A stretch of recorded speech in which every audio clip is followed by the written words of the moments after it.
Em nome do Pai, do Filho e do Espírito Santo. Amém. Meus queridos irmãos e irmãs, no Evangelho de hoje, Jesus nos ensina como corrigir os nossos irmãos.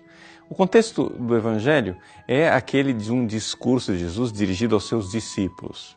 Ou seja, no Evangelho de São Mateus, Jesus já viu que os apóstolos compreenderam quem ele é. A profissão da fé de São Pedro foi bem clara no capítulo 16. Agora no capítulo 18, que a igreja vai ser edificada sobre aquela fé de Pedro, Jesus quer nos ensinar a sermos um só corpo, a compreendermos que enquanto igreja nós somos uma comunidade, mas no sentido bem profundo dessa palavra, uma unidade, ou seja, eu devo me relacionar com o outro como uma parte de mim. Ou seja, nós somos membros de um só corpo, o corpo de Cristo. E por isso, nós que cuidamos do nosso corpo, da saúde do nosso corpo, devemos cuidar daquilo que é a realidade mais importante para nós, a nossa salvação eterna. Por isso, meus queridos, é importante aqui nós entendermos de que tipo de correção Jesus está realmente falando nesse Evangelho. Nós precisamos ir lá corrigir o irmão? Sim, mas tendo em vista a salvação eterna dele. Isso é muito importante. É importante nós não perdermos, não é, essa razão de ser da igreja. Por quê?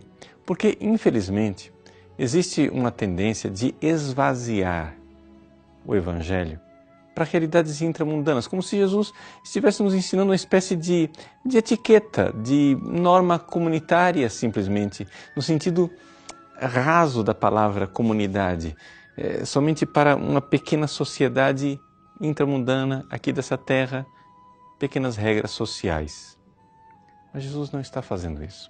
Ele está fazendo muito mais. Ele quer que nós sejamos um só corpo com Ele. E isto é a igreja. Esta é a natureza da igreja. A igreja é a continuidade do ressuscitado ao longo da história.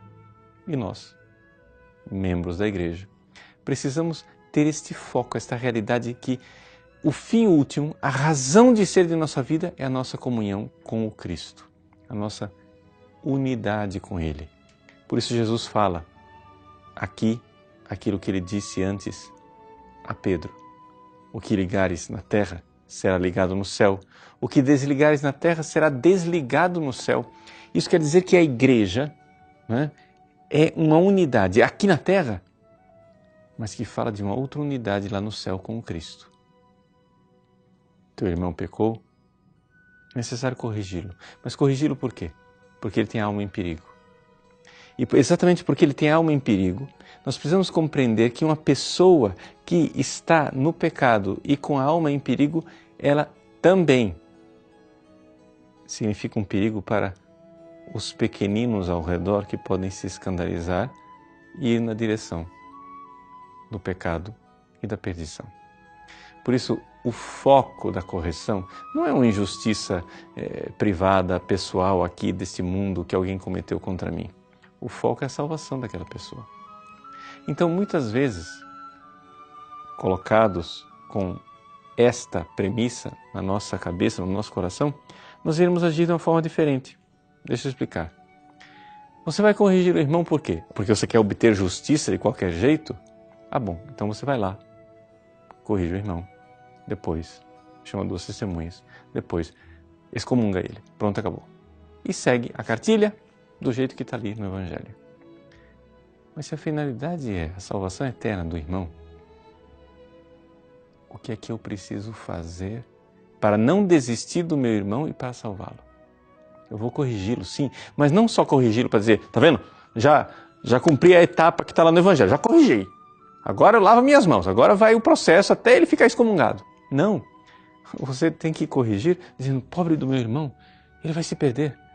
E você precisa ir com o coração de Cristo, ir lá, tentar salvá-lo, tentar corrigi-lo, tentar convertê-lo, tentar ganhá-lo para o céu. O Evangelho de hoje é isso. É um método de nós ganharmos os nossos irmãos para o céu, porque buscai primeiro o reino de Deus e tudo mais será acrescentado. Deus abençoe você. Em nome do Pai, e do Filho e do Espírito Santo. Amém.